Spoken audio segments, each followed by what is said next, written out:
The white roses I'd chosen for my bridal bouquet were still clutched in my trembling hands when my sister Amber, missing for 7 years, walked into my wedding reception arm in arm with David, the man I had married just 3 hours before. The string quartet stopped mid-note. 200 pairs of eyes darted between us like a choreographed dance of disbelief. My mother's champagne glass shattered against the marble floor, the sound punctuating the moment my life broke into 1,000 irreparable pieces. "Hello, Sarah," Amber said, her voice carrying across the sudden silence. "Sorry I'm late to the celebration." The room began to spin. My maid of honor, my cousin Melissa, gripped my elbow as if she could anchor me to reality, but reality had just been shredded before my eyes. David, my husband of 3 hours, looked at me not with guilt or shame, but with cold, unflinching triumph. "You should see your face right now," he said, loud enough for the front tables to hear. The man who had promised to cherish me until death just hours ago now stood before me, his arm around my long-lost sister's waist, a stranger wearing the face of the man I thought I knew. I couldn't breathe. The reception hall at the Grand Lakeside Hotel in Rochester suddenly felt like a theater, and I was the only one who hadn't been given the script. 7 years of searching, of wondering if Amber was dead or alive. 7 years of nightmares and false leads. And now here she stood, in a red dress that hugged her body like a second skin, her blonde hair, dyed darker now, cascading over shoulders that had once carried me when I was too tired to walk. "What is this?" My father's voice boomed from somewhere behind me, a mix of shock and rage that mirrored the hurricane inside my chest. David's smile widened as he pulled Amber closer. "Just thought the bride should know who her husband has really been with these past 2 years. 2 years. The words hit me like a physical blow. 2 years of my 5-year relationship with David had been a lie. My knees buckled beneath my white satin gown. The bouquet fell from my hands, scattering across the polished floor like the pieces of my heart. "You've been with my sister for 2 years?" The words scraped my throat as they left my mouth, each syllable a shard of glass cutting me from the inside out. Amber's eyes, so similar to mine yet colder than I'd ever seen them, met mine without flinching. "He was mine first, Sarah. He's always been mine." The murmurs around us grew louder. My cousin's grip tightened on my arm. David's parents looked as stunned as mine, their faces drained of color beneath the crystal chandeliers that had seemed so magical just moments ago. "Get out," my father growled, stepping forward. "Both of you, get the hell out of here." But David didn't move. Instead, he reached into his pocket and pulled out his phone. "Before we go, I thought everyone might enjoy seeing these." He tapped the screen and turned it toward the crowd. "Sarah should especially appreciate them." I couldn't see what he was showing, but the gasps from the guests told me everything. My mother lurched forward, trying to grab the phone, but David easily stepped aside, laughing. "Receipts," he announced, scrolling through what I would later learn were messages, hotel bookings, photos of them together, all dated during our engagement. I just wanted everyone to know that while Sarah was planning this overpriced spectacle, I was planning my real future. The room tilted again. Darkness crept in at the edges of my vision. My perfect day, my perfect life, was unraveling in real time before a crowd of witnesses. The diamond on my finger felt like it was burning through my skin. Why? The question tore from my soul. Why come here today? Why go through with the wedding? David looked at me then, really looked at me, and I saw nothing of the man I thought I'd married. "Because, Sarah, some people need to learn they can't always get what they want just because they want it. You took everything from her. Now it's your turn to lose." Before I could process what he meant, before anyone could stop him, David took Amber's face in his hands and kissed her deeply, passionately, in front of everyone who had just witnessed our vows. My mother screamed. Someone, my brother, I think, lunged toward them.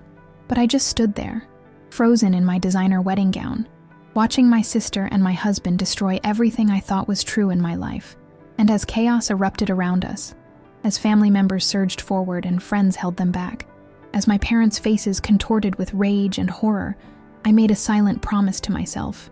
This would not be the end of my story. They had underestimated me. They thought they were writing the final chapter, but they had no idea what I was capable of. They had no idea what I would do to take back what was mine. They say time heals all wounds. They're wrong. 6 months after what the local papers dubbed the wedding from hell, I was still picking glass from the cuts. I lived in a small rental cabin on the outskirts of Lake George, about 3 hours from Rochester, where my life had imploded. The wooden walls creaked at night, and the isolation suited my shattered nerves. At 34, I had become the woman people whispered about at the grocery store, the cautionary tale mothers told their daughters. "There goes Sarah Mitchell," they'd say. "Poor thing, left at her own reception." But they didn't know the whole story. No one did. Not even my parents, who called daily with updates they thought I wanted. David and Amber had moved into his lakefront property. They were seen shopping for furniture downtown. My mother's voice would crack each time, her disbelief that her own daughter could do this still raw after months. I rarely answered those calls anymore. Instead, I spent my days working remotely as a financial analyst, the numbers on my screen the only company I could trust. My nights were devoted to understanding what had happened, to tracking the breadcrumbs of betrayal back to their source. The cabin was sparsely furnished. A bed, a desk, a couch, and walls covered in maps, timelines, and photographs that charted the intersection of 3 lives. Mine, Amber's, David's. In the center of it all hung my sister's missing person poster, her smiling face a grotesque reminder of the years my family had spent searching, grieving, wondering if she was dead. We were 4 years apart, Amber and I. She was the wild one, the girl who climbed the highest trees and dated the most dangerous boys. I was careful, calculated, the one who followed rules and planned for the future. Our parents, James and Eleanor Mitchell, respected professors at the local university, had always struggled more with Amber. She tested boundaries. I reinforced them. When Amber disappeared at 27, I was finishing my master's degree in finance. She vanished after a fight with our parents about money. Another loan she wouldn't repay. Another chance she was asking for. Her car was found abandoned near the Canadian border. Her passport was missing. The police investigation yielded nothing but dead ends and speculation. I postponed my career to help search for her. I created websites, organized community searches, appeared on local news pleading for information. For 2 years, finding Amber consumed my life. Then, when the trail went completely cold, when even the detective suggested we might never know what happened, I forced myself to move forward. I met David Williams at a fundraiser for missing persons 3 years after Amber disappeared. Tall, with kind eyes and a quiet confidence, he said all the right things. He listened to my story. He held me when the anniversary of her disappearance would send me spiraling. He proposed on the front porch of my parents' home, my mother weeping with joy behind the screen door. "You deserve happiness, Sarah," he'd whispered, sliding the diamond onto my finger. "After everything you've been through, you deserve this." And I believed him. God help me. I believed every word. Now, staring at his face pinned to my investigation wall, I wondered how I'd missed the hollowness behind his eyes, the calculation in his smile. The signs had been there. Unexplained absences, text messages he'd shielded from view, weekend work trips that left no paper trail. I'd dismissed my doubts as paranoia, as the lingering trauma of my sister's disappearance making me fear abandonment where none existed. The wedding had cost my parents nearly $80,000. My father had dipped into his retirement savings to give me the day he thought I deserved. Now those beautiful photographs, me in my gown, David in his tuxedo, our hands joined beneath an arch of white roses, were evidence in the fraud case my lawyer was building. Because David hadn't just humiliated me, he'd stolen from me. The joint account we'd opened for wedding gifts had been emptied the night of the reception. The honeymoon tickets to Bali had been changed to 2 seats to an undisclosed location. The prenuptial agreement protecting my savings had mysteriously disappeared from our lawyer's files, replaced with a version that left me vulnerable. I didn't cry anymore. The tears had dried up somewhere around month 3, replaced by something harder, something colder that spread through my chest like frost on a window pane. Each morning I woke up replaying that moment, Amber's arm linked with David's, the collective gasp of our guests, the calculated cruelty in their synchronized smiles. My phone buzzed on the desk, cutting through my thoughts. My therapist, Dr. Winters, reminding me of our afternoon appointment. I texted back a quick confirmation. These weekly sessions were part of the routine I'd built to keep myself anchored to reality. Work, therapy, investigation, sleep, repeat. The pine trees outside my window swayed in the autumn wind, their shadows dancing across my evidence wall. I traced my finger over the latest edition, a bank statement showing a large wire transfer from David's account to an offshore entity 2 days before our wedding. My financial background had finally proven useful for something beyond helping rich people get richer. "I will find out why," I whispered to the empty room, my voice strange even to my own ears. "I will understand why you did this." Because that's what kept me going when the darkness threatened to swallow me whole. Not revenge, though the thought occasionally warmed the cold spaces inside me. Understanding. There was a piece missing from this puzzle, a reason beyond simple cruelty that had driven my sister and my husband to orchestrate such an elaborate deception. And I would find it, even if it was the last thing I ever did. The first betrayal came not from David or Amber, but from someone I never expected. Lisa Kendrick had been my best friend since college, the one who'd helped me search for Amber, who'd stood beside me as my maid of honor, who'd held my hair back when I'd vomited from stress the morning after the wedding disaster. For 6 months, she'd been my confidant, my shoulder, my link to the world outside my cabin of maps and theories. It was a Tuesday when everything changed. I'd driven into town for my therapy appointment and decided to stop by the small cafe where Lisa worked as a manager. The bell above the door chimed as I entered, the scent of fresh coffee and pastries momentarily lifting my perpetual fog. "Sarah!" Lisa's surprised voice carried across the half-empty cafe. Her brown hair was pulled back in its usual neat bun, but something about her expression made me pause, a flicker of something I couldn't name before her smile fixed in place. "I didn't expect to see you today. Thought I'd grab coffee before my appointment," I said, approaching the counter. "How are things?" "Good, good." She wiped her hands nervously on her apron. "The usual." I nodded, watching as she prepared my vanilla latte with mechanical precision, her eyes never quite meeting mine. The silence between us had weight, substance. Something was wrong. "Everything okay, Lisa?" I asked as she handed me the steaming cup. She hesitated, glancing around the cafe as if looking for escape routes. "Actually, can you wait until my break? In about 15 minutes? There's something I need to tell you." Cold dread pooled in my stomach. "Tell me now." Lisa's eyes darted to her coworker, who nodded and gestured for her to go ahead. She untied her apron and led me to a corner table by the window, the furthest from other customers. "I've been struggling with how to tell you this," she began, her fingers nervously shredding a napkin. "I've wanted to for months, but I was afraid of how you'd react, and you were already going through so much. Just say it, Lisa." My voice was flat, already bracing for impact. She took a deep breath. "I knew about David and Amber. I knew before the wedding."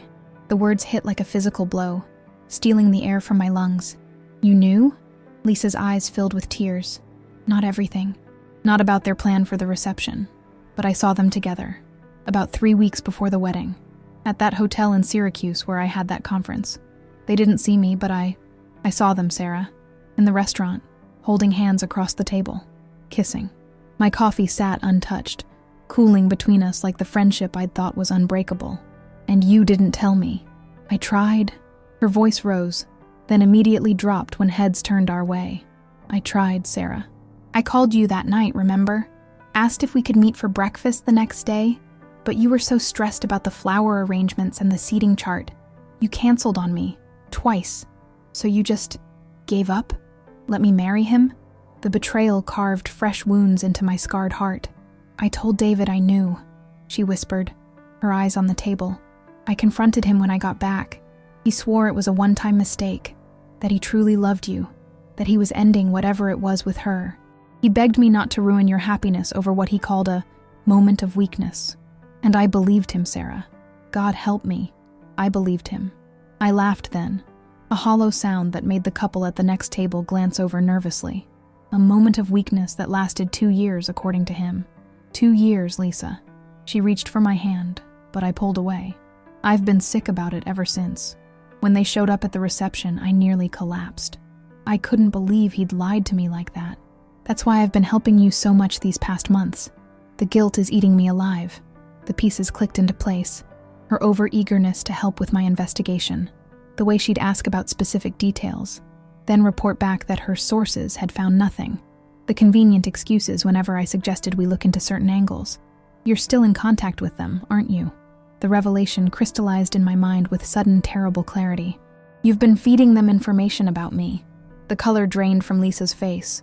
"What?" No, of course not. But her denial came too quickly, her eyes darting to her purse where her phone lay. I moved faster than thought, grabbing her bag and pulling out her cell before she could stop me. Sarah, don't.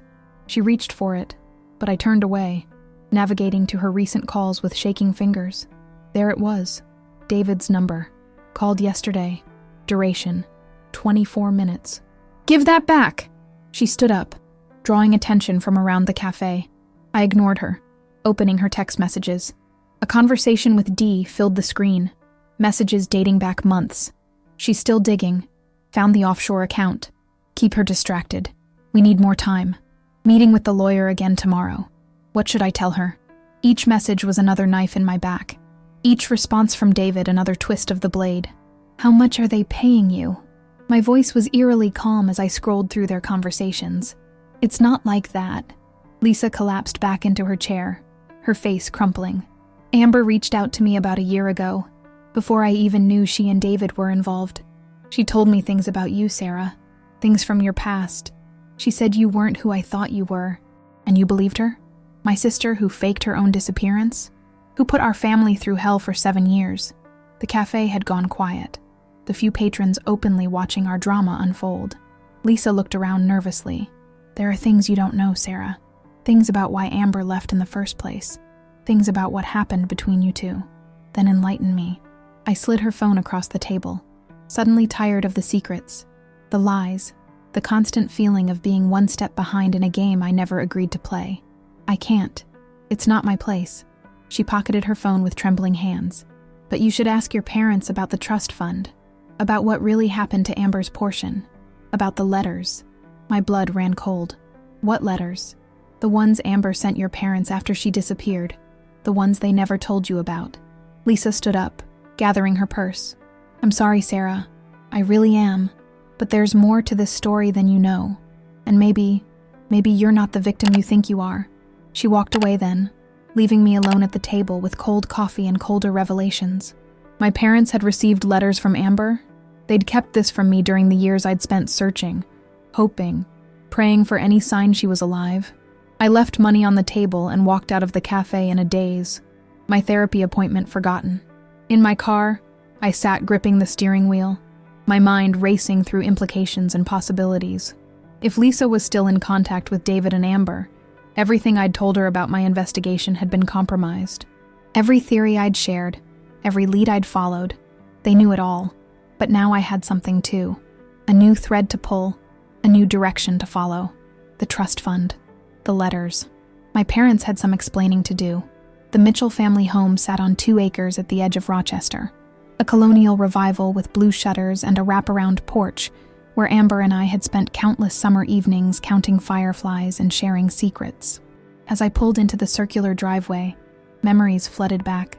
Amber pushing me on the tire swing that still hung from the massive oak tree, teaching me to ride a bike on the winding path to the boathouse, holding my hand at our grandmother's funeral when I was too numb to cry. We had been close once, before jealousy and competition crept in like ivy, beautiful but strangling, before boys and college and different paths pulled us in opposite directions, before the trust fund that I now suspected was at the heart of everything. My father answered the door before I could knock. At 65, James Mitchell remained imposing, tall, with a full head of silver hair and the straight posture of a man who commanded university lecture halls for 40 years. Sarah. Surprise colored his voice. My visits had become rare since the wedding. Is everything all right? We need to talk. I walked past him into the foyer, the familiar scent of my mother's lavender candles and old books enveloping me. Both of you. I found my mother in her study, grading papers at the antique desk that had once belonged to her father. Eleanor Mitchell looked up, her reading glasses perched on her nose, her face lighting up at the sight of me. Sweetheart, what a wonderful surprise. She rose to embrace me, but paused when she saw my expression. What's happened? The letters, I said without preamble. I want to see the letters Amber sent after she disappeared. The color drained from my mother's face. Behind me, I heard my father's sharp intake of breath. The silence that followed confirmed everything. How did you find out about those? My father's voice was carefully controlled. Does it matter? You lied to me.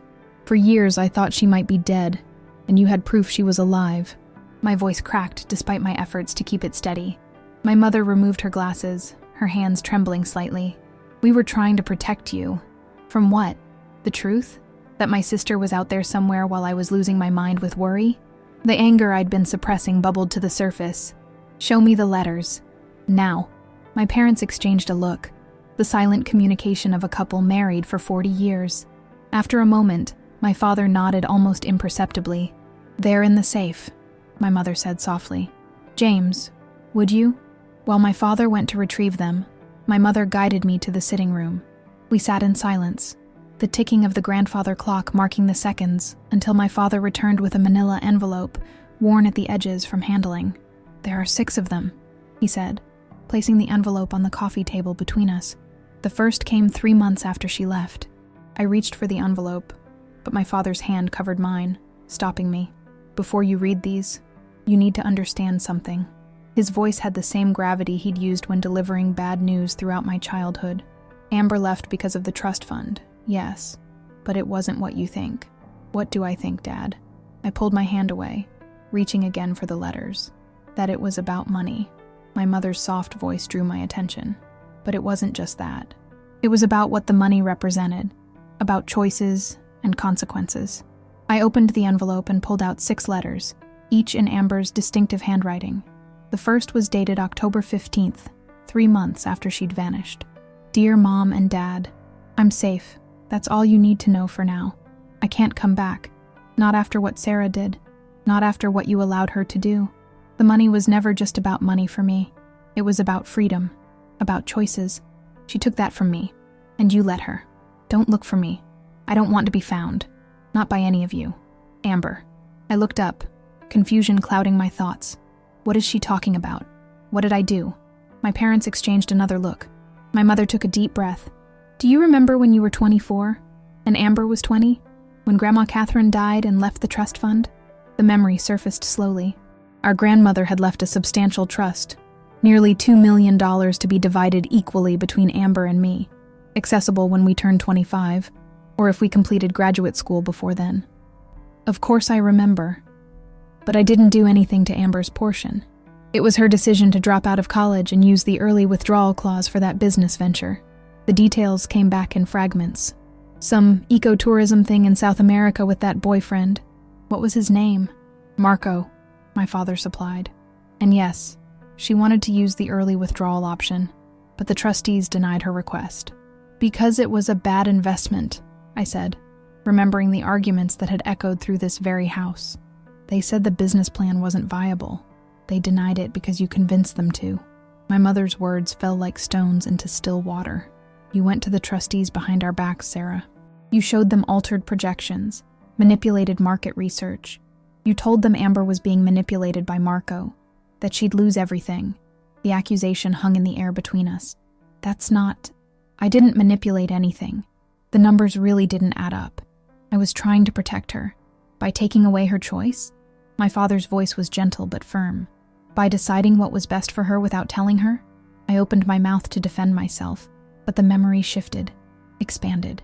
I remembered staying up late, adjusting the figures in Amber's business plan, changing promising projections to disastrous ones, telling myself it was for her own good, that she was being impulsive as always, that she'd thank me later when she had her degree and her full trust fund instead of nothing. I thought I was helping her, I whispered, but the justification sounded hollow even to my own ears. My mother's eyes filled with tears.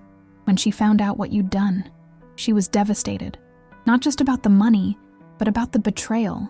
Her own sister, the person she trusted most in the world. I read through the remaining letters with growing horror.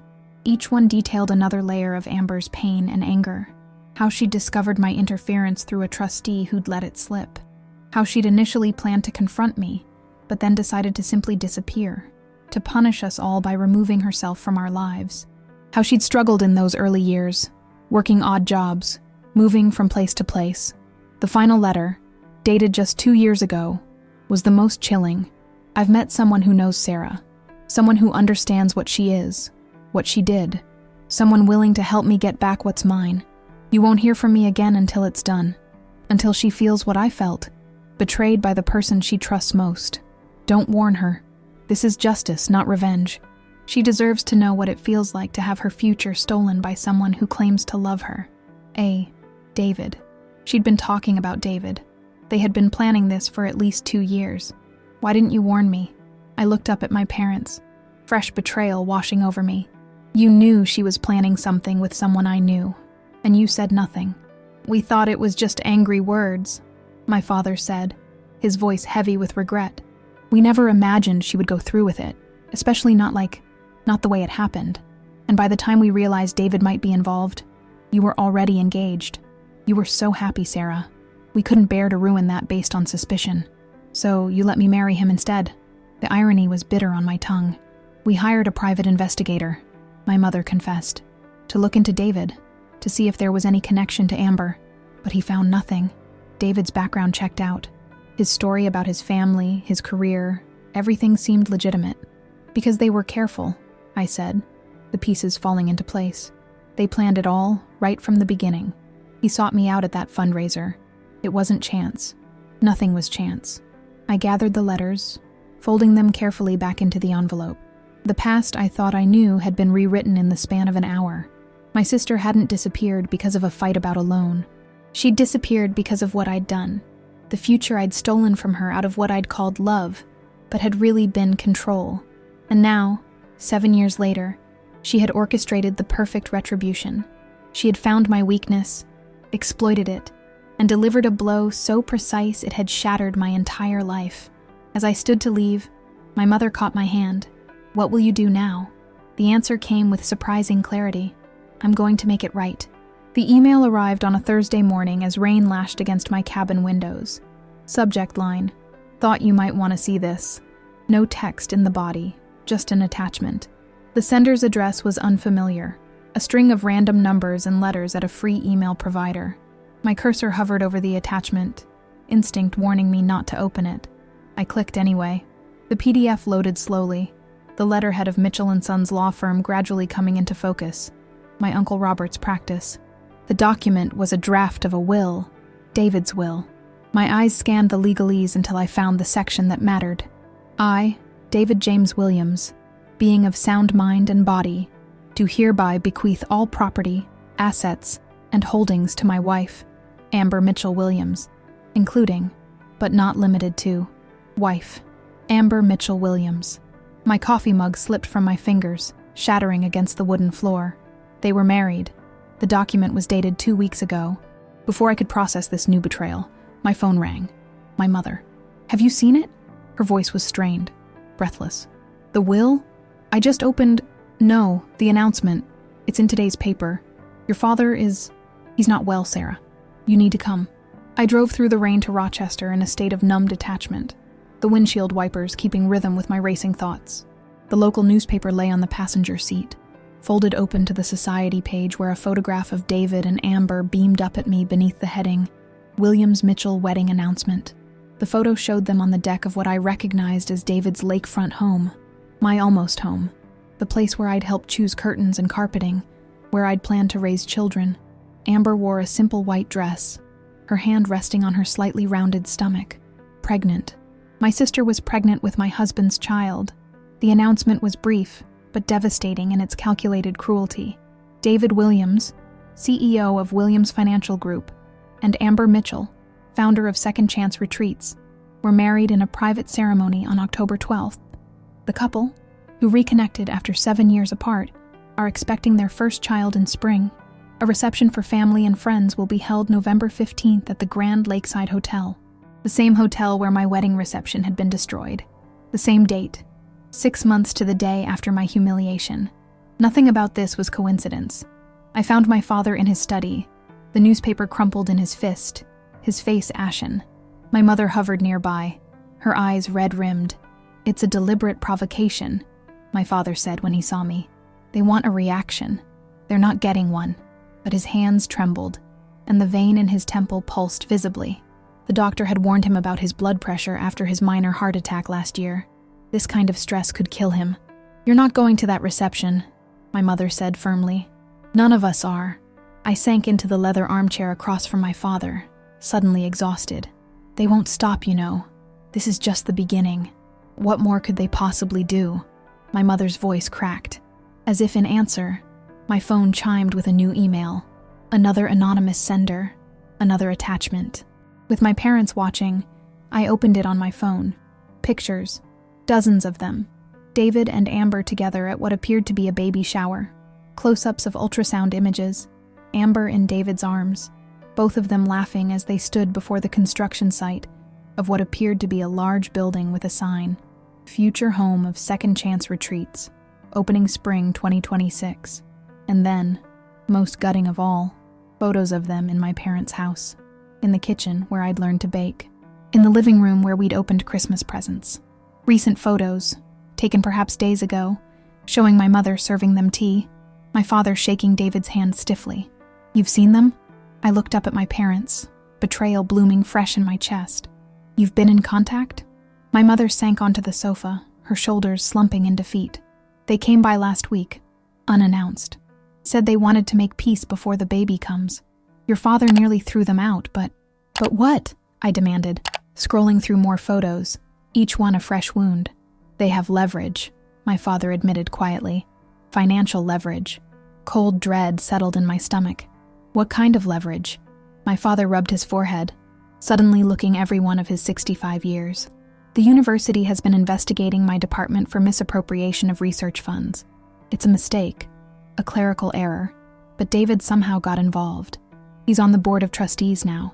He implied he could make the investigation go away, or he could make it worse. He's blackmailing you?" The room seemed to tilt around me. "He calls it family helping family." My mother's voice was bitter. "Says since we'll all be connected through the baby, we should start fresh. Let bygones be bygones." I scrolled to the last photo in the email, a close-up of a legal document with my father's signature at the bottom. Squinting, I could make out what it was. A financial agreement transferring $250,000 to Second Chance Retreats as an investment. "Tell me you didn't give them money," I whispered. My parents' silence was answer enough. "It's my retirement fund," my father finally said. "Not all of it, but enough. The alternative was potential criminal charges, Sarah. They had emails where I'd authorized fund transfers that looked questionable out of context, which David manufactured," I guessed, the full scope of their plan becoming clear. "This isn't just about hurting me anymore. This is about taking everything. From all of us." My mother reached for my hand. "We didn't want to worry you. You've been through so much already." The rain intensified outside, drumming against the windows like impatient fingers. My mind raced, connecting dots, seeing the larger picture for the first time. "The retreat center," I said slowly. "The one in the photos. Where is it being built?" My father frowned. "Just outside Rochester, on the old Wilson property by the lake." "Why?" The final piece clicked into place. The Wilson property. 380 acres of prime lakefront land that had been caught in a zoning dispute for years. Land that would be worth millions if developed properly. Land that David, as a financial advisor with connections to the city council, would know was about to be rezoned. "This was never about the trust fund," I said, the realization dawning with terrible clarity. "Or not just about that. This is about money. Serious money. They're using my family's name, my family's connections, and now my family's money to build something that will make them rich. But the wedding announcement, the reception at the same hotel, that's personal," my mother objected. "It's misdirection," I countered. "Keep us focused on the emotional betrayal while they build their real plan. The baby, the public reconciliation attempts. It's all to keep us off balance while they position themselves." My father straightened in his chair, comprehension dawning on his face. "The investment agreement. There's a clause about family governance rights." I didn't think much of it. It seemed like standard language. "Let me see it." I held out my hand. He retrieved the document from his desk drawer and passed it to me. I scanned the dense legal text until I found what I was looking for, buried in subsection 8.3. In the event of family dispute or dissolution of familial relationships, all governance rights revert to majority shareholders, with no recourse or recovery of initial investment. "They've locked you in," I said, looking up from the paper. "If you protest anything they do, if you speak out against them publicly, you lose everything you invested. They're using your money to fund their project, but you have no real control." My mother looked ill. "How could Amber do this?" To her own family, because she learned from the best. The words tasted like ash in my mouth. She learned from me. I controlled her future once. Now she's controlling all of ours. My phone chimed again. A text this time. Unknown number. But I knew instantly who it was. Figured it out yet, sis? You should come to the reception. Family should be together for important milestones. Besides, we have a business proposition you might find interesting. Your financial expertise could be valuable to us. Think about it. A&D. As I stared at the message, another photo appeared. Amber and David standing before the retreat construction site, his hand on her pregnant belly, both smiling directly at the camera, both wearing matching gold wedding bands that caught the sunlight, the bands that had been designed for David and me. Something inside me, something that had been bending and stretching for 6 months, finally snapped. I stood up so abruptly that my chair toppled backward, crashing against the hardwood floor. Sarah? My mother's voice seemed to come from far away. I'm going to that reception, I said, my voice unnaturally calm. And I'm going to end this. All of it. That night, alone in my cabin, I stared at my reflection in the bathroom mirror. I hardly recognized the woman looking back at me, hollow-cheeked, eyes shadowed with exhaustion, hair pulled back in a severe ponytail that hadn't been cut in months. For half a year, I'd been reacting to the wedding disaster, to each new revelation, to each fresh betrayal, always one step behind, always the victim, always the one being acted upon rather than taking action. No more, I whispered to my reflection. The words seemed to hang in the steamy air, a promise made and sealed. I ran a bath, hot enough to turn my skin pink, and submerged myself completely. Underwater, the world muffled into blessed silence. I remained there until my lungs burned, then surfaced with a gasp that felt like rebirth. Ideas and fragments of a plan began to coalesce in my mind. Not a reaction, but a strategy. Not revenge, but justice. After drying off, I cleared the investigation wall in my living room, taking down every picture, every timeline, every scrap of evidence I'd gathered. In their place, I pinned a single sheet of paper with 3 words written in bold black marker: truth, justice, restoration. This wasn't about getting even. It was about setting things right. I opened my laptop and began the real work. As a financial analyst, I had skills that went beyond spreadsheets and investment portfolios. I knew how to follow money trails, how to identify vulnerabilities in financial structures, how to recognize patterns in seemingly unrelated transactions. For hours, I dove deep into public records, property databases, corporate filings, and building permits. Second Chance Retreats wasn't just a business. It was the center of a web that connected to a dozen different LLCs and holding companies, all created within the last 2 years. David had been busy, using his financial acumen to construct a labyrinth designed to obscure ownership and accountability. But he'd made mistakes. Small ones, but significant to someone who knew where to look. Timestamps on filings that didn't align, signatures that varied slightly from document to document, addresses that led to empty lots or non-existent offices. Most importantly, I found the connection I'd been searching for, the link between David's sudden appointment to the University Board of Trustees and a series of property acquisitions surrounding the retreat center site. The Wilson property wasn't valuable just for the lakefront views. It was valuable because of what lay beneath it and around it. At dawn, I made coffee and called the one person who might be able to help me understand what I was seeing. Professor Jenkins? It's Sarah Mitchell. I need your expertise on something. Richard Jenkins had been my father's colleague in the geology department for 30 years.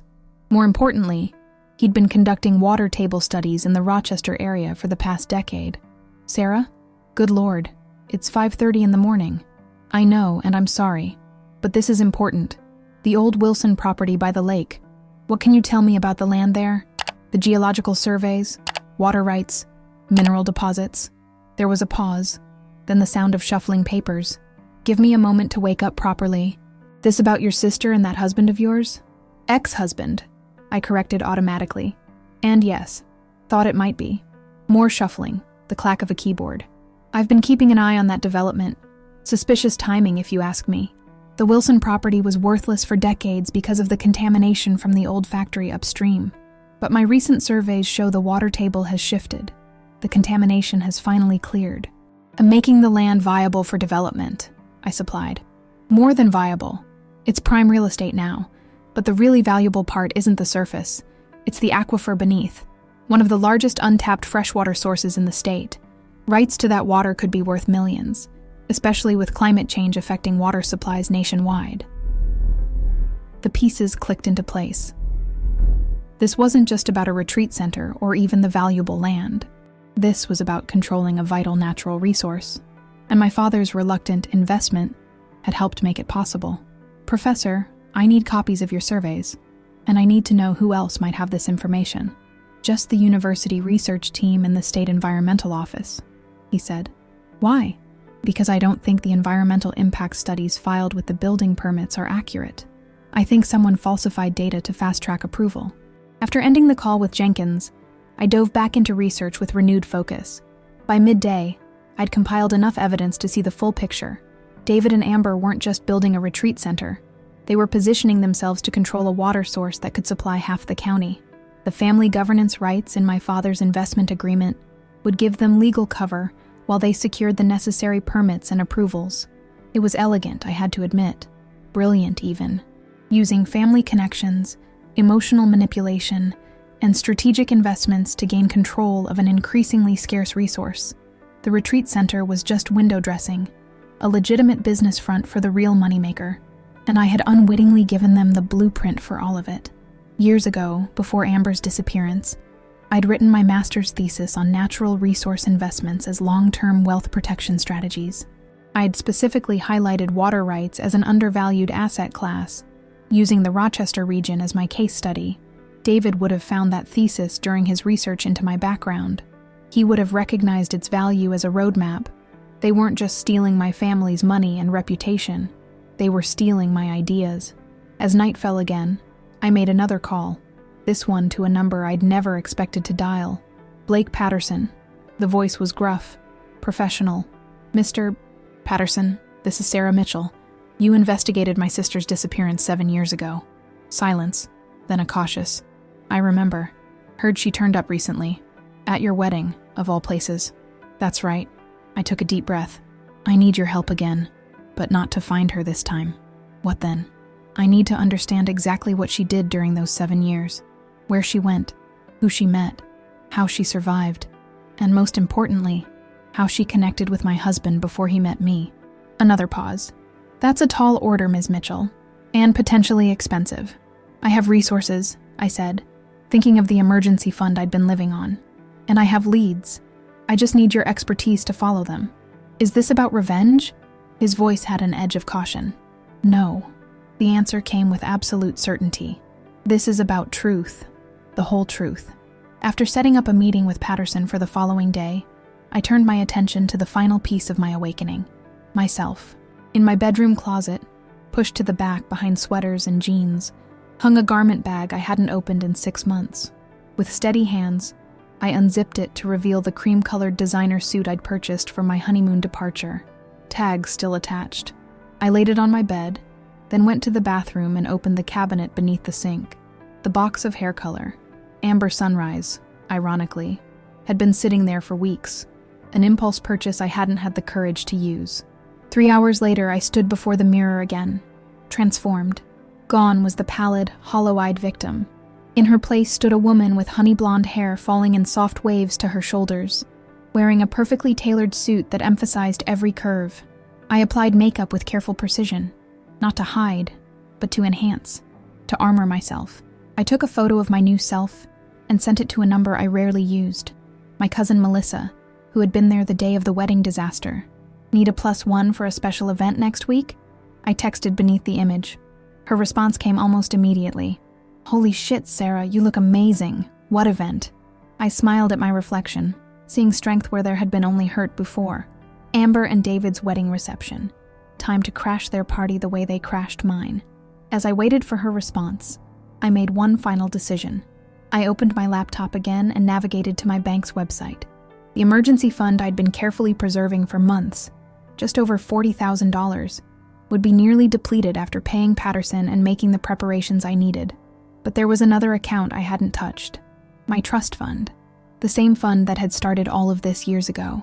I'd never used it, letting the money sit and grow, feeling obscurely that I didn't deserve it after what I'd done to Amber's portion. Now I transferred the entire amount, close to $2 million with accumulated interest, into my checking account. Not for revenge, not for comfort, for ammunition. The battle lines were drawn. For the first time in 6 months, I wasn't afraid. I wasn't hurt. I wasn't lost. I was awake. Blake Patterson looked exactly as I remembered him. Salt and pepper hair cropped close to his scalp, eyes that missed nothing, a face weathered by decades of professional skepticism. We met at a diner halfway between Rochester and my cabin, neutral territory where we were unlikely to be recognized. "You've changed your look," he observed as I slid into the booth across from him. "Needed a change," I replied, ordering coffee from the hovering waitress. When she departed, I pushed a manila envelope across the table. "Everything I've found so far. Bank records, property documents, corporate filings." Patterson raised an eyebrow but didn't open the envelope. "Before we get to that, tell me what you want. Really want. Because I don't work family revenge cases. I told you. The truth." I met his gaze steadily. 7 years ago, my sister disappeared after I interfered with her access to a trust fund. Now she's back, married to my ex, pregnant with his child, and systematically destroying my family. But it's not just about hurt feelings. They're building something bigger, something that could impact the entire region. I need to know what happened during those 7 years. I need to understand how this all connects.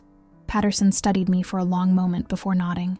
"All right, but I set the boundaries. If at any point I think this is crossing into harassment or illegal territory, I walk. Deal? Deal."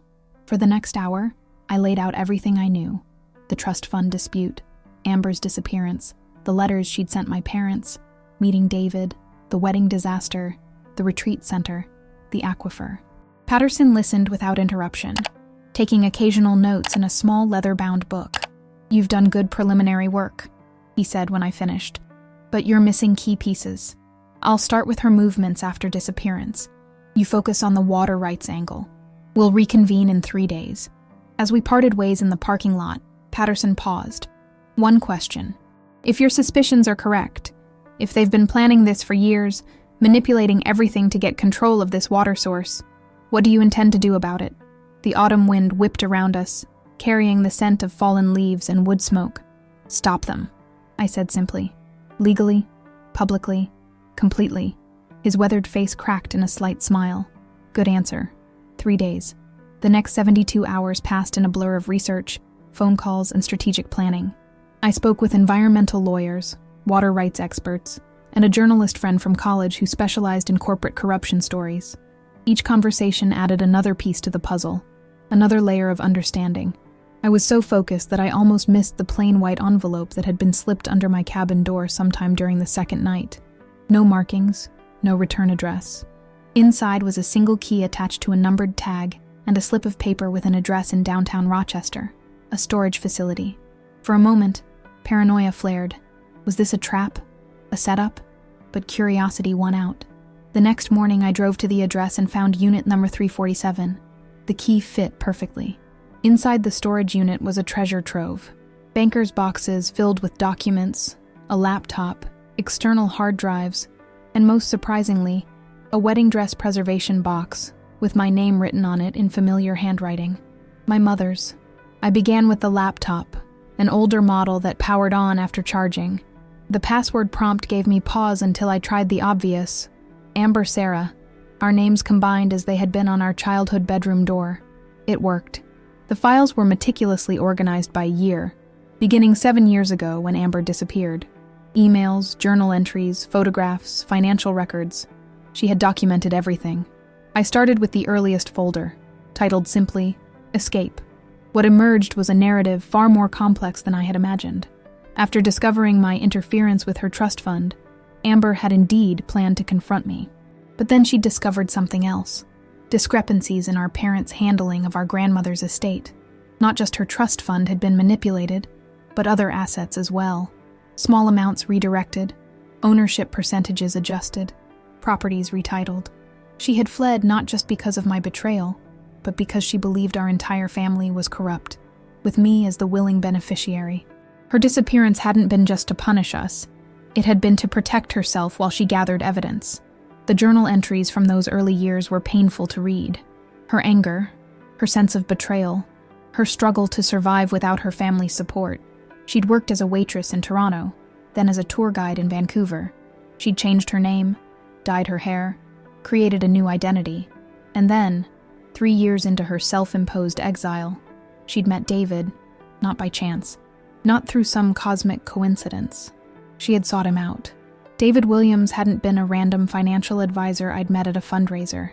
He'd been specifically selected by Amber after extensive research into my life. She'd approached him initially because of his position at a firm that handled water rights acquisitions, the very subject of my master's thesis. She'd planned to use him to understand the financial strategies I'd written about, to see if there was a way to reclaim what she believed had been stolen from her. But somewhere along the way, the plan had evolved. Their business relationship had become personal. Their shared resentments, hers toward me, his toward the wealthy families whose money he managed but could never touch, had forged a bond that eventually became a genuine partnership. The most recent folders contained their complete plan, not just for the aquifer acquisition, but for the systematic dismantling of my parents' financial security and my professional reputation. Email exchanges outlined how they would use the retreat center as a front, how they would leverage my father's academic connections, how they would eventually control not just the water source but the surrounding properties as well. My hands shook as I closed the laptop. This wasn't just a revenge plot. This was years of careful planning, of strategic positioning, of identifying and exploiting every vulnerability in my family's armor. I turned my attention to the wedding dress box, lifting the lid carefully. Inside was not my wedding gown as I'd expected, but Amber's, the simple white dress she'd worn in the announcement photo. Beneath it lay a sealed envelope with my name written on it, and a small leather-bound book. The book was our grandmother's journal, which I'd believed lost years ago. I opened it to a marked page and found an entry from just before her death. I fear James and Eleanor have not been honest with me about the girls' trust arrangements. The documents they've shown me differ from what I instructed Marcus to prepare. Something isn't right. I must speak with Sarah and Amber directly before it's too late. She had died before that conversation could happen, and the discrepancies she'd noted had never been addressed. The sealed envelope contained a brief note in Amber's handwriting. Sarah, by now you've probably figured out most of it, but not all. Ask Mom and Dad about the original trust documents. Ask them what really happened to Grandma's stock portfolio. Ask them why they chose you over me from the beginning. The dress is a gift. Wear it to the reception if you dare. We're more alike than you think. I sat back on my heels, surrounded by boxes of secrets and revelations. The picture taking shape was far larger and more disturbing than I'd anticipated. This wasn't just about Amber and David's machinations. This was about our parents, our grandmother, decades of financial decisions that had favored me while slowly, systematically, excluding Amber. Had I been a pawn all along? A beneficiary of my parents' favoritism, rather than just a controlling sister? Had my interference with Amber's trust fund been the catalyst for her investigation rather than the primary betrayal? My phone buzzed with a text from Patterson. Found something big. Meeting tomorrow moved up. Noon. Same place. As I locked the storage unit, I noticed a camera in the corridor ceiling. Security footage. If Amber had access to this unit, she would know I'd been here. She would know I'd found her evidence. She would be expecting me to confront our parents, which meant I needed to do something else entirely. I drove straight to the county records office. If our parents had manipulated our grandmother's estate, there would be documentary evidence. And if Amber and David were manipulating water rights approvals, that evidence would be there too. 3 hours and several $100s in copy fees later, I emerged with what I needed, the smoking gun that would change everything. The manila envelope Patterson slid across the diner table was thick with documents, photographs, and handwritten notes. His expression was uncharacteristically grave. "Your sister did more than disappear for 7 years," he said without preamble. "She created an entirely new identity. Emma Lawson, environmental consultant, built a legitimate career, established credit, paid taxes, the works." I scanned the first page of his report, a detailed timeline of Amber's movements after leaving Rochester, Toronto, Vancouver, Seattle, and finally San Francisco, where she'd established herself as an expert in water conservation strategies for corporate clients. She was laying groundwork, I murmured, building credibility in exactly the field she'd need for this water rights play. Patterson nodded. Smart move. When she met David, she already had 3 years of industry experience and contacts. But here's where it gets interesting. He tapped a photograph of David with another man outside an office building in San Francisco. That's Martin Vega, CEO of Aquacore Industries, major player in privatized water systems throughout the West Coast. I know the company, I said, frowning at the date stamp. This was taken 4 years ago, before David met me. Exactly. Your husband, ex-husband, was already involved in water rights acquisitions long before he happened to meet you at that fundraiser. In fact, Patterson flipped to another document. His firm had already attempted to acquire rights to the Rochester Aquifer through conventional channels. They were blocked by environmental regulations and local opposition. The implication hit me like a physical blow. So they needed a different approach. Local connections, insider access. They needed your family, Patterson confirmed. Your father's academic standing, your mother's community connections, your financial expertise, and most importantly, they needed the Mitchell name, respected in Rochester for 3 generations. I thought of the photos Amber had sent, my parents reluctantly hosting them, my father shaking David's hand, the investment agreement with its carefully worded governance clauses. They're using us as cover, I said, the full picture becoming clear. Local family investing in local business, much more palatable than outside corporate interests buying up water rights. Patterson leaned forward. There's more. Aquacore has a troubling history. Communities where they've gained control of water sources have seen rates triple, usage restrictions implemented, agricultural access limited. They essentially hold regions hostage to their most basic need. And that's what David and Amber are bringing to Rochester. I felt sick at the thought.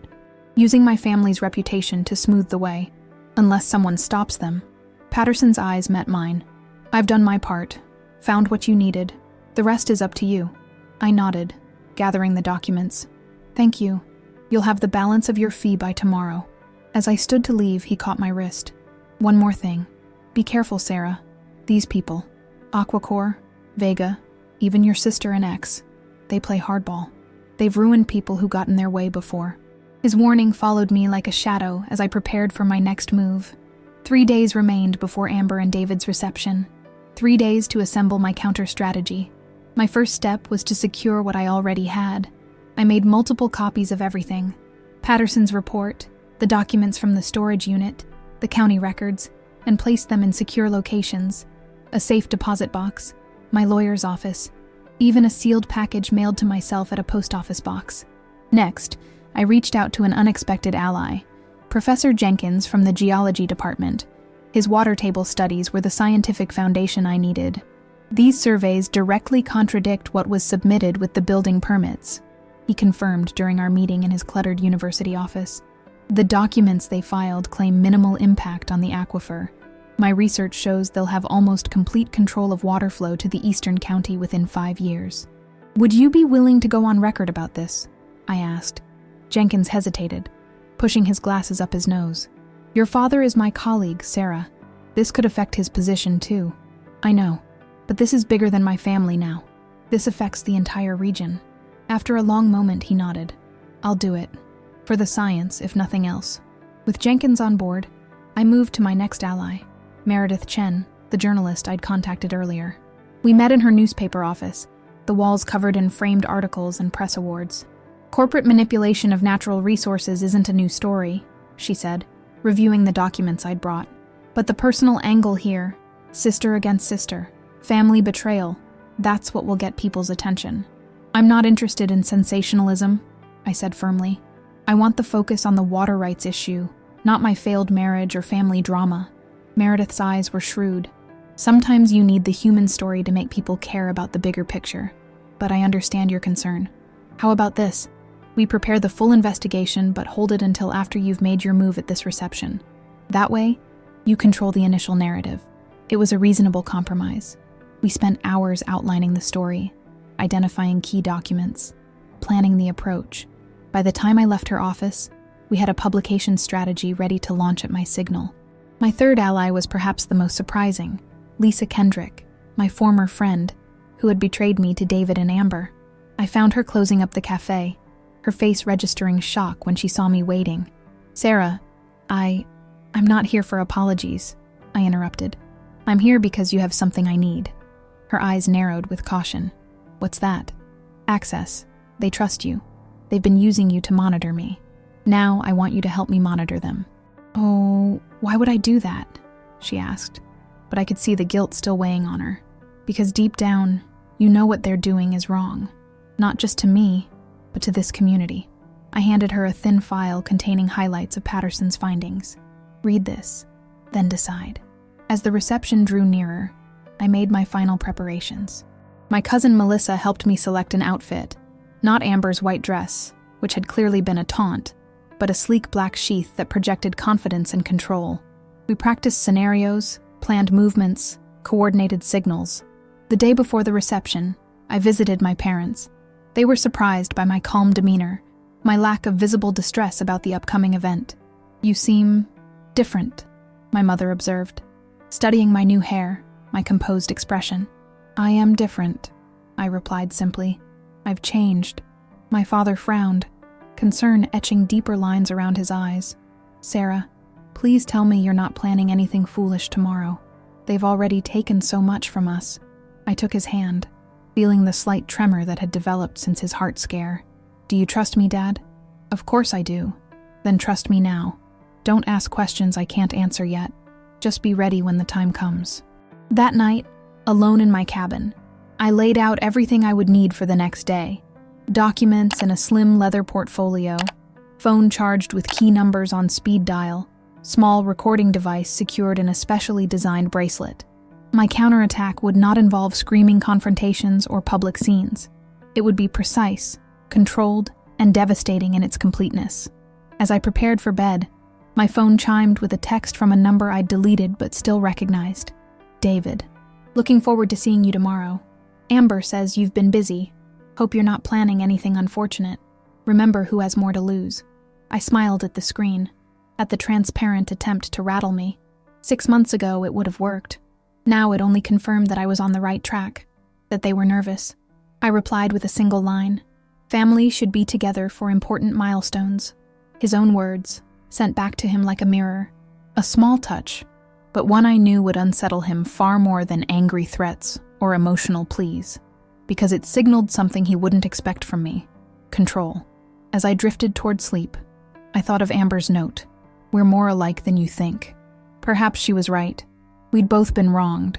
We'd both been manipulated. We'd both created elaborate plans to reclaim what we believed was ours. But there was one crucial difference between us. I wasn't doing this just for myself. The Grand Lakeside Hotel gleamed in the November twilight, its windows spilling golden light across the darkening water. Valet attendants in crimson uniforms darted between luxury vehicles, disgorging guests in elegant attire. A banner stretched across the entrance, celebrating David and Amber. Melissa squeezed my hand as our car pulled up to the entrance. "Ready?" I took a steadying breath, feeling the weight of the leather portfolio in my clutch. "Ready." The reception was being held in the same ballroom where my wedding had imploded 6 months earlier. The symmetry wasn't lost on me as we approached the double doors guarded by a young woman with a tablet. "Names, please?" she asked without looking up. "Sarah Mitchell." I watched her eyes widen as she registered my name. "I believe I'm expected." She fumbled with her tablet.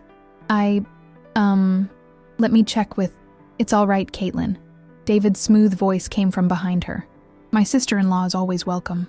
He stood in the doorway, impeccable in a charcoal suit, his smile as practiced and empty as I now realized it had always been. "Sarah, you look transformed. Amazing what clarity can do," I replied, matching his pleasant tone. Melissa's hand tightened on my arm. David's eyes flickered to her, then back to me. "Well, come in. Amber will be so pleased you decided to join us." The ballroom had been transformed since my wedding day.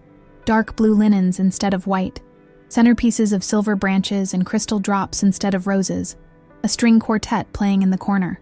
About 100 guests mingled, cocktails in hand, many faces familiar from my own celebration. Conversations stuttered as we entered, heads turning, whispers spreading like ripples in still water. I spotted my parents near the bar, their expressions shifting from shock to concern as they saw me. I gave them a slight nod, our prearranged signal that everything was proceeding according to plan. "Sarah," Amber's voice cut through the murmurs. She stood across the room, one hand resting on her visibly pregnant belly. Her green dress, the exact shade I'd chosen for my bridesmaids, clung to her curves. I wasn't sure you'd come. Wouldn't miss it. I moved toward her, conscious of every eye in the room tracking our convergence. Congratulations seemed to be in order. We faced each other in the center of the room, sisters who had once shared secrets and dreams, now separated by years of resentment and calculation. Up close, I could see the wariness behind her smile, the tension in her shoulders despite her outward confidence. "You look different," she said, echoing David's observation. "Almost like yourself again." "I am myself," I replied, more than ever. David appeared at her side, his arm sliding possessively around her waist. "Can I get you a drink, Sarah? We have an excellent champagne." "Actually," I said, raising my voice slightly, "I thought I might offer a toast to the happy couple." A server passed with a tray of champagne flutes. I took one, noting how the room had quieted, how the guests had drawn closer, anticipating drama or breakdown or both. 7 years ago, I began, my voice carrying clearly across the hushed space. My sister disappeared from our lives. For 7 years we searched for her, mourned her, wondered if she was alive or dead. I raised my glass toward Amber, and now here she is, not only alive and well, but married to the man who was briefly my husband, expecting a child, and establishing roots in our community again. Murmurs rippled through the crowd. David's grip on Amber's waist tightened visibly. "It's quite a story," I continued. "One might even call it incredible. 2 people finding each other, falling in love, building a future together, and on such a promising foundation." I set my untouched champagne on a nearby table and reached into my clutch for the leather portfolio. "Second Chance Retreats," I said, extracting a glossy brochure featuring the lakefront property under construction. A wellness center designed to help people reconnect with nature and themselves. A place of healing built on the shores of one of Rochester's most beautiful lakes. What a wonderful vision. Amber's smile had frozen, uncertainty creeping into her eyes. David stepped forward slightly. "Thank you for the kind words, Sarah. Perhaps we could speak privately." "Oh, but I'm not finished," I interrupted smoothly. "There's so much more to this story that deserves recognition, like the aquifer beneath the retreat center, one of the largest untapped freshwater sources in the state, or the connection to AquaCore Industries, a company known for privatizing water sources and then raising rates beyond what local communities can afford." The room had gone completely silent. I opened the portfolio fully, extracting several documents. "For those who aren't familiar with AquaCore's business model," I continued, moving to a central table where I began laying out papers. "Let me summarize. They identify vulnerable water sources, gain control through local proxies to avoid regulatory scrutiny, then implement what they call market-based pricing structures. In California, that's meant water bills tripling overnight. In Arizona, it's meant farmers losing access to irrigation. In Nevada, it's meant entire communities having to relocate." David stepped away from Amber, his pleasant mask slipping. "Sarah, this is hardly the time or place. Actually, it's exactly the time and place." I turned to face the gathered guests, because everyone in this room deserves to know what's really being celebrated tonight. Not love, not family, but the acquisition of a resource that will allow certain people to control something we all depend on: clean water. I held up a document bearing the AquaCore logo and David's signature. This agreement, dated 3 years before David and I even met, outlines a strategy for securing the Rochester aquifer through, and I quote, "strategic community integration and asset acquisition. My family, our family, was the asset to be acquired." Gasps and murmurs rippled through the crowd. My parents had moved closer, my father's face pale but resolute. I had briefed them that morning, shown them everything. Their shock had been genuine, their sense of betrayal profound, but they had agreed to follow my lead. Amber stepped forward, her composure cracking. "You don't understand." "I understand perfectly," I cut her off. "I understand how it feels to be manipulated by the people you trust most." Our eyes locked, and for a moment, something passed between us. A flicker of recognition, of shared pain. The difference is what we choose to do with that betrayal. David had abandoned all pretense of charm. "Security," he called sharply. "I think Ms. Mitchell needs to leave." 2 men in dark suits stepped forward from the periphery of the room. I stood my ground, raising my voice further.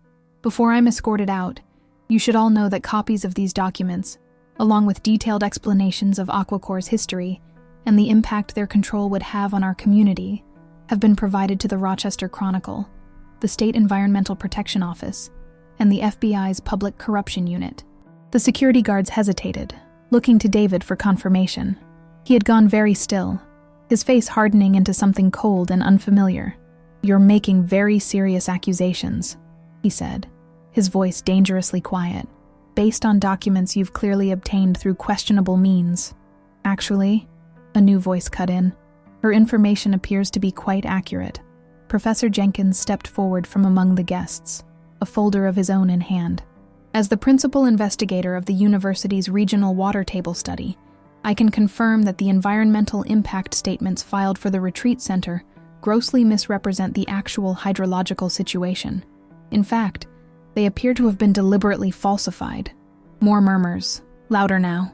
I saw Lisa near the back of the room, her phone held discreetly at her side, recording, as we'd arranged. "And the permits obtained for construction," another voice added, "the county clerk I'd spent hours with the previous day, were processed through irregular channels, bypassing standard environmental reviews." David's face had gone from cold to thunderous. "This is absurd. A desperate attempt by a woman who can't accept that her sister and ex-husband have found happiness together. Is that what this is?" I asked, turning back to Amber, whose face had drained of color. Happiness or calculation? For the first time, Amber looked uncertain, her hand protectively covering her pregnant belly. "David, maybe we should be quiet," he snapped, then immediately tried to recover his composure. "This isn't the time, sweetheart." But it was too late. Everyone had heard the slip, seen the flash of something ugly beneath the polished surface. I pressed the advantage. "The retreat center is scheduled to break ground officially next week," I said to the room at large. "After which, according to these agreements, control of the aquifer will transfer to a holding company that traces back to AquaCorp. Once that happens, they can implement whatever pricing structure they want. Every person in this room, in this community, will be at their mercy for the most basic human need." "You've made your point," David said tightly. "Now leave before I have you removed." I gathered my documents back into the portfolio with deliberate care. "I've already said what I came to say, but before I go, there's one more thing everyone should know." I turned to face Amber directly. "Our grandmother's trust fund, the one I interfered with, the action that started all of this, the documents were altered before either of us ever saw them. Not by me, not even by our parents, but by the trustee, Marcus Whelan, who, coincidentally, sits on the board of AquaCorp Industries and has for 15 years. This has never been just about family betrayal. This has been about water rights from the beginning, from before we were even adults." Amber's face registered shock, then doubt, then the first flicker of something I hadn't seen in her eyes for years, recognition of truth. "You're lying," she whispered, but without conviction. "The original trust documents are in the safe deposit box Grandma set up for us," I said quietly. "The one neither of us knew about until I found her journal. Box 227 at First National. The key is in the lining of her jewelry case, the blue one you always admired. Go see for yourself." With that, I turned and walked toward the exit, Melissa at my side. Behind me, I heard raised voices, accusations, confusion spreading through the crowd. As we reached the door, I glanced back one last time. David was surrounded by agitated guests, his face a mask of controlled fury as he attempted to manage the situation. But Amber stood alone in the center of the room, one hand still on her belly, watching me with an expression I couldn't fully decipher. Anger and confusion, yes, but also something else. Something that might, with time and truth, become understanding. As the doors closed behind us, Melissa squeezed my arm. "That was incredible. What happens now?" I took a deep breath of the cool night air, feeling lighter than I had in months. Now the real work begins. Spring came to Rochester with gentle persistence, coaxing green shoots from thawed earth and wrapping bare branches in tender buds. 6 months had passed since the confrontation at the reception. 6 months of investigations, legal proceedings, and gradual, painful healing. I stood at the edge of the lake, watching sunlight dapple its surface with gold. The Wilson property stretched before me. no longer the construction site for second chance retreats, but now the Rochester Water Conservation Park. 380 acres of protected land, preserving both the natural beauty and the crucial aquifer beneath. "It's really happening," said a voice behind me. I turned to see Professor Jenkins approaching along the newly laid walking path, clipboard in hand. The State Environmental Office just approved the final conservation easement. "This land can never be developed now," I smiled, genuine warmth spreading through my chest. "And the water rights?" "Transferred to the Community Trust, as planned, managed by an independent board with university oversight." He gestured to the small gathering of officials near the temporary pavilion. "They're waiting for you to sign the final papers." The path to this moment had been neither straight nor easy. After the reception, events had unfolded with dizzying speed. Meredith's exposé in the Chronicle had triggered state and federal investigations. AquaCorp had attempted to distance itself from David, claiming he had acted without corporate authorization. The construction permits for the retreat center had been suspended pending environmental review. David had fled Rochester within days, abandoning both the project and Amber. Last I'd heard, he was fighting extradition from Canada on fraud charges. The man who had seemed so solid, so trustworthy, had proven to be nothing but carefully constructed facade, all surface, no substance. Amber's story had been more complicated. The shock of discovering she'd been manipulated not just by our family but by David and AquaCorp had sent her into premature labor. She'd delivered a healthy baby boy at 28 weeks. My nephew Jacob, now 4 months old and thriving. Our reconciliation, if it could be called that, was still tentative. The wounds were too deep, the betrayals too numerous on both sides for easy forgiveness. But truth had provided a foundation we'd never had before. Painful truth, but solid enough to perhaps, someday, build something new upon. I made my way to the pavilion where the mayor, county officials, and representatives from the State Environmental Office waited with documents spread across a folding table.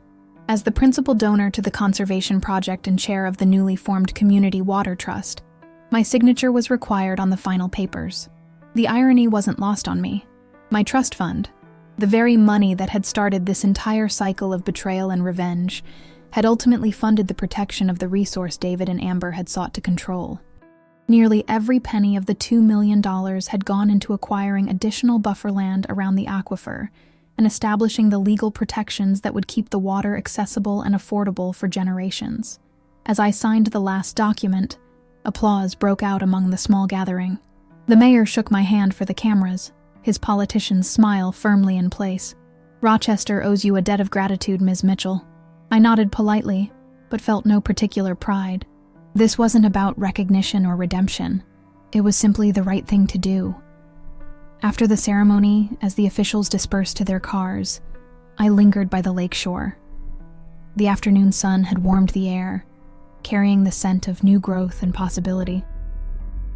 In the distance, I could see the spires of the university where my father still taught. His reputation recovered after it became clear he had been an unwitting pawn rather than a willing participant in David's schemes. My phone vibrated in my pocket. A text from my mother. "Amber asking if you'll stop by today.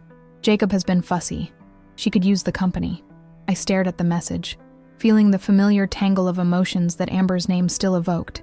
Since returning to my parents' home after Jacob's birth, she had been slowly rebuilding her life, taking online courses to complete her long-abandoned degree, attending therapy twice weekly, learning to be a mother in the shadow of all she had done and all that had been done to her. I had visited 4 times in as many months. Each encounter had been awkward, laden with unspoken recriminations and cautious attempts at normalcy. We circled each other like wary animals, too connected by blood and history to fully separate, too wounded to truly reunite. "I'll come around 4 on," I texted back. Then, after a moment's hesitation, added, "Tell her I'm bringing those lavender cookies she liked last time." It wasn't forgiveness, not yet, but it was an acknowledgement that some bonds, however strained, cannot be completely severed, and perhaps shouldn't be. As I walked back to my car, I reflected on the twisted path that had led me here. I had lost a husband I never really had. I had discovered truths about my family that had shaken my understanding of my own past. I had been betrayed, humiliated, and pushed to the breaking point. But I had not broken. Instead, I had found strength I never knew I possessed. I had uncovered corruption that would have harmed thousands. I had protected something precious for people who would never know my name. And I had begun, however tentatively, to rebuild a relationship I had once thought irreparably destroyed.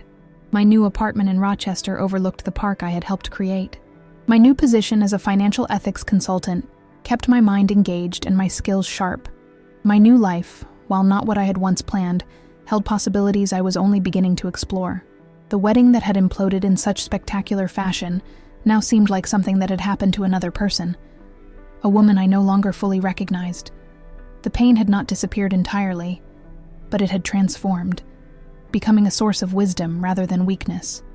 As I drove away from the lake, I found myself thinking of something my grandmother had written in her journal, words I had read and reread in the months since finding it. The greatest strength lies not in never falling, but in rising every time we fall.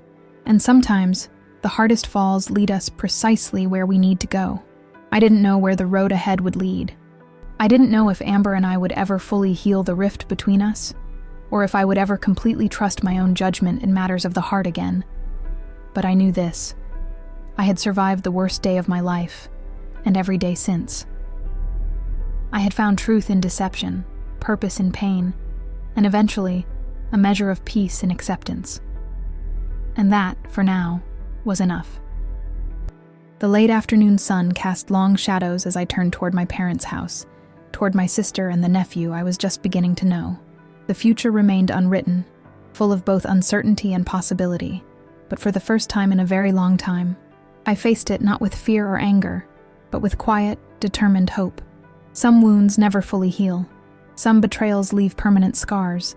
But as I had learned through fire and loss and eventual renewal, broken things can be rebuilt, not into what they once were, that could never be, but into something new, something stronger, something true.